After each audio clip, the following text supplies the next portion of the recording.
Fala, gente, voltamos aí com as impressões finais de Wii História, que acompanha um garoto que não pode usar magia em um colégio de magia, passando por diversos desafios para tentar chegar até a garota por quem ele é apaixonado. E apareceu muito pouco nessa temporada. Felizmente a segunda já foi anunciada no finalzinho desse último episódio, que inclusive foi uma bagunça quando eu fui comparar com o mangá. Eles cortaram coisa, botaram outras, inventaram uma parte toda original lá basicamente, e aí eles pegaram uns eventos de um capítulo, puxaram pro outro e depois botaram outro. Nossa, é uma bagunça, eu vou tentar explicar aqui. De qualquer forma, dei uma olhada em eventos mais à frente no mangá, depois do final do anime, e olha, a Eupharia vai aparecer muito mais daqui pra frente. Obviamente não o tempo inteiro, mas comparado à primeira temporada, onde ela apareceu muito pouco, vai aumentar a participação dela com certeza, incluindo em clímax. Mas esse vídeo aqui não é pra focar em spoilers. Esse vídeo aqui eu vou comentar do episódio final, uma teoria sobre esse personagem aí, inclusive, que é um personagem que tem igualzinho em Dungeon Ideai, uma série desse mesmo autor, o que leva a várias teorias sobre esse mundo estar ligado a Dungeon Ideai. Eu vou comentar algumas delas durante o vídeo também. Como sempre, quem puder, apoie o canal, vire membro. Você ganha vídeos extras toda semana, já tem mais de 900 acumulados e você não ganha acesso. É o chat exclusivo dos membros no Discord, a partir do nível Plus, onde você tem acesso a mim o dia inteiro, uma comunidade muito legal que se formou lá também. E o mais importante, você vai estar apoiando mais aí no meu trabalho. Então quem já é membro, muito, mas muito obrigado. E quem não puder, só dá um like aí, se inscreve no canal para não perder nenhum vídeo. E bom, gente, vamos lá. O episódio começa com um recap gigante. Aparentemente os fãs de One Piece estão acostumados com isso, tem no anime direto, mas eu não tô. Então pra mim foi pra que eles estão repetindo esse negócio tudo de novo. E aí tem uma ligação que dá pra fazer. Se vocês verem o que eles fizeram no episódio passado, lembra muito isso aí. Lembram desse clímax aí que teve no episódio 19 de Demon Slayer? Esse negócio de usar música no final e terminar direto nos créditos, que elas não tem um encerramento certinho, já foi usado em vários animes. Um deles é Goblin Slayer. Ficou bem legal, inclusive, o encerramento lá, dá uma tensão. Só que, de fato, como isso aqui seria um clímax de ação e o protagonista está ganhando, ao invés daquele final desesperador que foi desse episódio aí de Goblin Slayer, onde usam uma música lá, bateria mais com o de Demon Slayer, onde tem a vitória do protagonista, assim como o do protagonista de uma história, ao som de uma música lá que não é tão empolgante assim, mas dá uma quebra na situação. E aí, o que acontece no episódio seguinte? E aí que vem a semelhança maior ainda. Eles fazem um recap de toda essa cena. Eles pegam e refazem toda a cena de ação, agora com uma nova trilha sonora por trás. Não bota mais aquela música. Aqui eles pegam e fazem um remix daquela música do episódio passado com uma trilha sonora mais impactante por trás. Então bate mais com uma trilha sonora de ação que eles fazem aí. Então no começo eu achei engraçado isso. Pô, essa trilha sonora tá meio diferente, era empolgante assim? Aí eu tive que ir lá voltar no episódio passado e não era uma música mais calma. Então a música mais calma tá ali, só que tá mixada com uma trilha sonora mais impactante, que já tinha dentro do anime antes e usaram pra essa cena.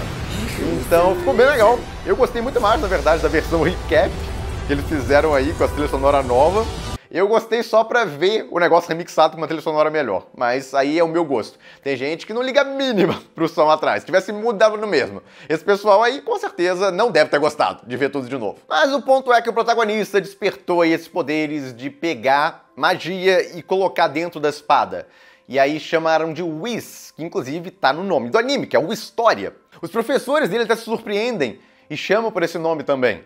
É porque basicamente é o nome de espada mágica nesse mundo aí, é uma espada encantada com magia. Não que seja algo que qualquer um pode fazer, mas é uma coisa que eles têm conhecimento. Então o protagonista tem essa habilidade. Ele consegue usar a magia dos outros e redirecionar para a espada, encantando a espada e deixando ela muito poderosa, como a gente viu aí, no caso nesse recap de novo. E ele mesmo não sabe direito o que aconteceu. Perguntaram ele depois e ele meio que fez no automático ali.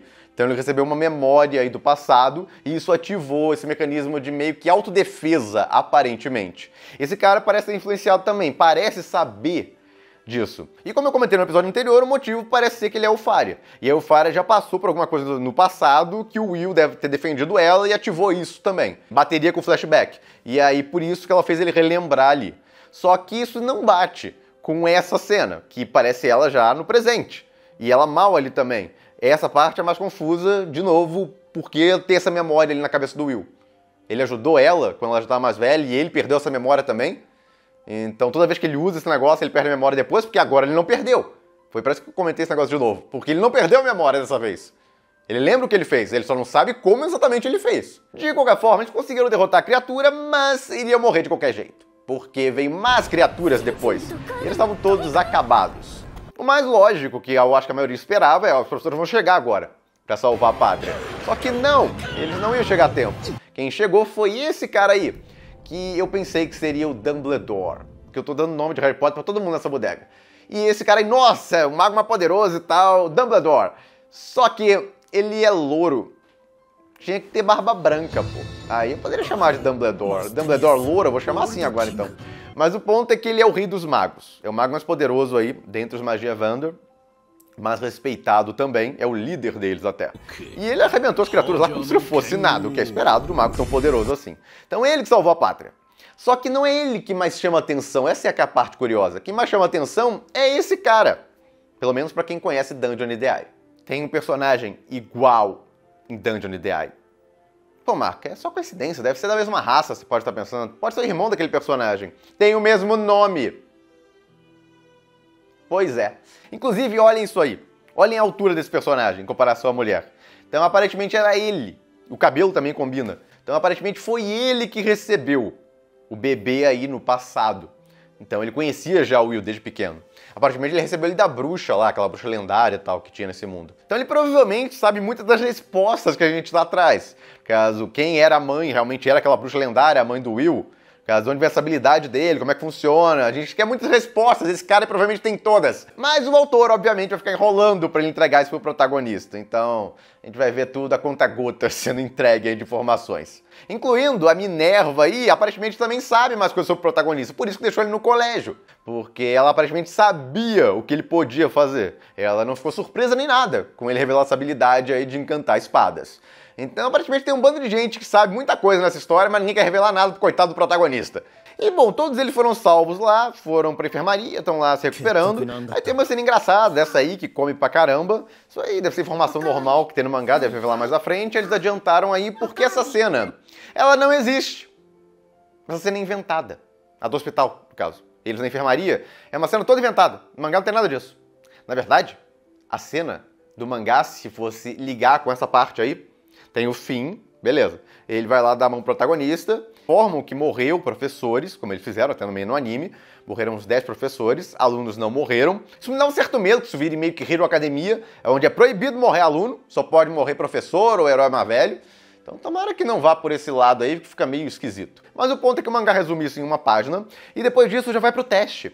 Sim, o teste que encerrou o episódio. Essa parte aí é do final do episódio. Isso aí é o final do capítulo 20 do mangá. O anime, esse episódio específico, começou na metade desse capítulo 20. Pô, Marco, então usaram só meio capítulo? Não! Eles usaram um capítulo mais ou menos, porque eles pegaram partes do capítulo 21, mas não ele inteiro. E aí que vem a bagunça que é esse episódio.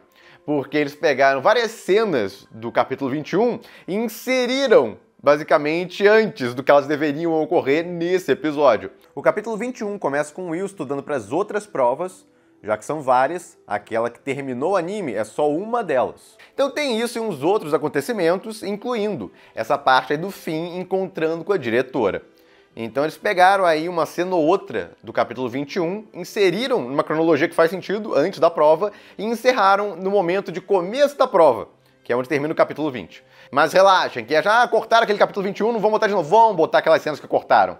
Caso no começo aí da próxima temporada, no episódio 1, deve ser o protagonista estudando pra prova, basicamente. Então vai mostrar exatamente o que faltou desse capítulo 21.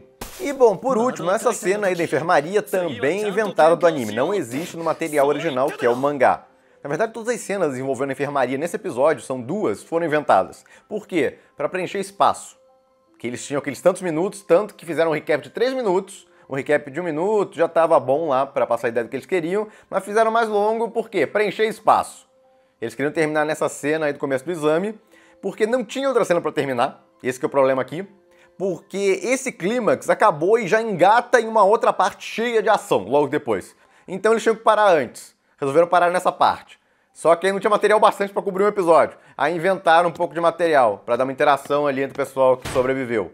Ok, mas acaba sendo um final que não impacta tanto. O mais interessante, na verdade, acaba sendo algumas revelações e mistérios envolvendo esse personagem aí, por exemplo. Então, basicamente, 2/3 desse episódio é do material original do mangá, só que eles pegaram pedaços de um capítulo, do outro, misturaram ali. enquanto um terço dele, que é a parte da enfermaria toda lá, as 2 cenas que tem, são inventadas. Então fica aí a nível de informação. Inclusive eu dei uma olhada já no mangá depois dos eventos que acontecem aí, porque o anime deve demorar ainda 1 ano ou mais para sair essa segunda temporada. E caramba, a segunda temporada vai começar com um arco que vai ter um clímax digno de final de temporada. Isso é bom porque o que aconteceu nesse anime? Qual foi o grande problema dele em termos de produção? Eles não tinham tempo bastante para fazer as coisas do jeito que eles queriam. Isso começou a partir da metade mais ou menos. A partir do episódio 7, algumas cenas lá não estavam mais tão bem acabadas quanto antes. E tivemos o mesmo problema aí nesse penúltimo episódio de ação. Entregaram lá o que dava, mas claramente eles estavam morrendo lá tentando entregar umas cenas dignas. Então esse anime, com mais tempo de produção, teria sido muito mais bem acabado. Caso teria cenas muito mais bem feitas. E olha que ainda assim ele é muito acima de vários animes de ação que tiveram essa temporada. Só com esse diretor excelente que eles têm, se tiverem muito tempo, dá pra entregar um negócio fantástico, acima até do que a gente viu. Pra segunda temporada, eu espero que eles tenham agora tempo de sobra. Só que pelo menos esse clímax grande aí que vai vir no começo da segunda temporada, eles não têm motivo pra não entregar um negócio muito bem feito, porque os primeiros episódios sempre tem mais tempo. Eles se apertam geralmente da metade pra frente. Então, pelo menos, o primeiro grande clímax deve ser bem legal. Outra coisa, isso aí a nível de curiosidade, essas cartas aí, eu finalmente descobri o que são. Isso aí são cartas que o Faria manda pro protagonista, só que o pessoal da torre não entrega pra ele. Mostra a tela furiosa depois por causa disso. Isso aí não é um grande spoiler nem nada, mas pelo menos tira a curiosidade do que é isso na ending, porque acabou a temporada e não explicaram.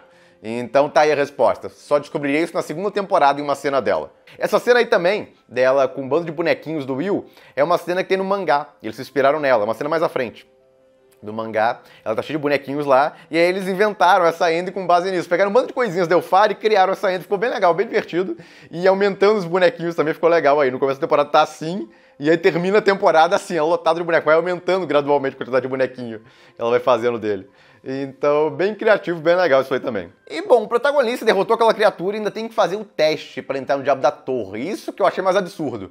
Com o que ele mostrou ali, o que ele consegue fazer, devia ser garantido ele entrar na torre. Carta branca, não precisa fazer teste não, meu filho, vai lá pra torre. Mas não, o autor não vai deixar as coisas tão fácil, então agora ele tem que fazer mais esse teste ainda, porque aquele teste e aquela criatura que eles derrotaram não foi contado. Mas é basicamente o autor tentando deixar a vida mais difícil pro protagonista, porque aí você fica desesperado pra ver ele dar a volta por cima.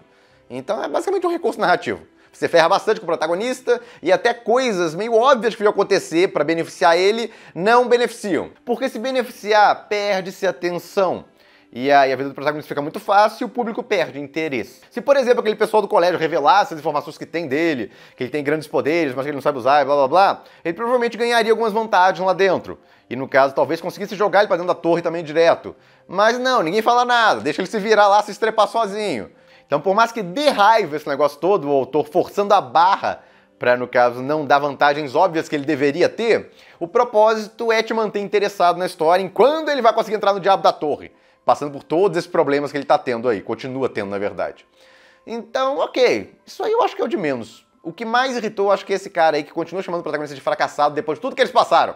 A ideia é que ele seja basicamente um rival do Will, ele veja o Will como um rival, e ele vai virar amigo dele com o tempo. Essa é a ideia que eles querem passar aqui. Só que, honestamente, o cara é nojento com ele, se ele pegasse. E olha, desculpa pelo que eu fiz antes e tal, eu fui um idiota, ele se arrependesse. O problema é que não tem arrependimento. Só que tem outros elementos legais nessa história.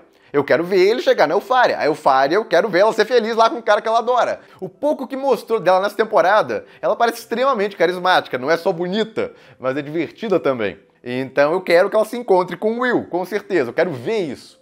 Ao mesmo tempo, é legal as batalhas. Tem umas cenas bacanas. O protagonista, pelo menos nas batalhas, dá orgulho. Tem umas cenas legais dele, ele é corajoso. Embora tenha um pouco de medo também, como demonstrou no episódio anterior. Então, essa parte é legal. A produção é caprichada, a trilha sonora é ótima.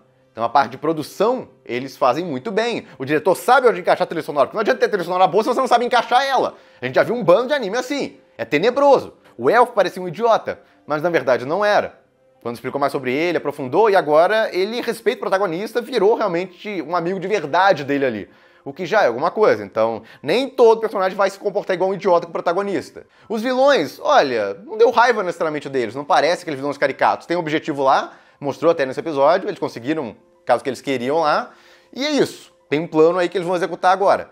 Então tá aí, um apanhado de prós e contras dessa história. Tem coisas muito legais, tem coisas nem tanto.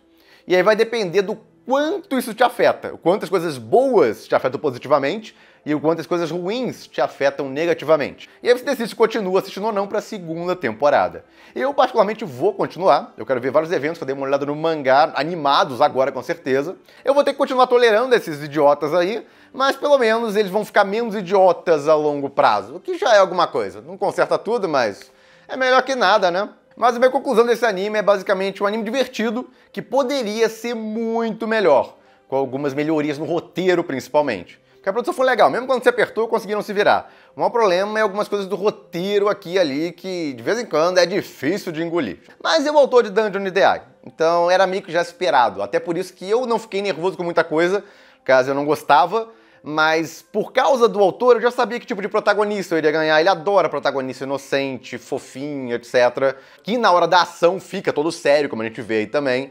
Então tá seguindo o mesmo modelo de Dungeon Ideai.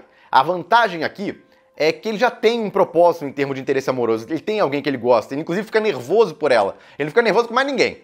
Mas falou da Elfaria, alguma coisa da Elfaria, aí ele fica uma fera. Então é basicamente o protagonista de Dungeon com algumas leves melhorias, mas ainda é aquele modelo de personagem que a maioria não curte muito. Mas eu tolero pelo bando de outras coisas que eu gosto da obra, que eu achei legal. Até a história é interessante, os mistérios da história. E a gente vai para a última parte do vídeo. A teoria aí. Porque o fim de Dungeon Ideai tá nessa história. A impressão que dá é que isso aí se passa antes de Dungeon Ideai. Esses eventos aí. Então isso aí pode estar no mundo de Dungeon Ideai muitos anos antes. E aí no futuro o céu vai ser liberado, caso o mundo vai mudar, aquela dungeon que eles exploram vai virar aquela dungeon de Dungeon Ideai. Então isso aí pode ser 1000 anos, no caso antes dos eventos de Dungeon Ideai. Então é uma possibilidade. E esse cara aí vive pra caramba. Então ele podia estar vivo nessa época, sem nenhum problema. E aí por isso que ele aparece em Dungeon também, ele estava vivo até lá. Ou não. Uma outra teoria, essa é bem mais complicada, é que esse local inteiro aí, na verdade, é um dos andares da dungeon de Dungeon Ideai. Tem vários andares, e conforme você vai descendo, os andares vão ficando maiores até virarem mundos praticamente. Cada andar é quase um mundo lá. Então esse mundo aí seria um dos andares profundos de Dungeon Ideai. E eles tentando bloquear o céu, é na verdade tentando bloquear a entrada da dungeon para aquele local. Então tentando bloquear os aventureiros de invadirem. Os invasores seriam os aventureiros, caso que entram na dungeon. Então é uma possibilidade, só que esse louro tá aí complicaria muito do caso como isso funcionaria. Mas de novo, isso pode ser muitos e muitos, centenas de anos atrás ou mais, comparado aos eventos de Dungeon. Então isso aí já mudou, esse louro aí saiu desse local, foi lá pra cima, no caso pra terra, eles estão realmente no fundo da dungeon. Tem outras possibilidades, mas essas duas eu achei as mais prováveis. Principalmente é que isso aí na verdade é o mundo de Dungeon Ideai, só que centenas de anos antes dos eventos lá que a gente viu em Dungeon. E essa dungeon aí pode ou não ser aquela dungeon que eles exploram em Dungeon Ideai. Pode ser uma outra também, porque na verdade nesse mundo existem várias dungeons, não é uma só. Então é outra possibilidade. E bom, como eu já falei, eles terminaram no final do capítulo 20 do mangá. Quem quiser continuar a história, continua a partir do capítulo 21. Algumas coisas ali vão ser repetidas, que você já viu nesse episódio, mas outras vão ser novidade. Porque como eu falei, eles pegaram só uns pedaços desse capítulo separados ali, não usaram tudo. Então, quem quiser continuar, a partir do capítulo 21. E bom, gente, é isso. Agora aguardar a segunda temporada. Eu acredito que ocorra até o final do ano que vem, ou mais tardar 2026. Comentem o que vocês acharam do anime também. E eu fico por aqui. Se gostaram do vídeo, deem um like, compartilhem. Se inscrevam no canal que não se inscreveu ainda. Apoie o canal quem puder, vire membro. E eu vejo vocês no próximo vídeo.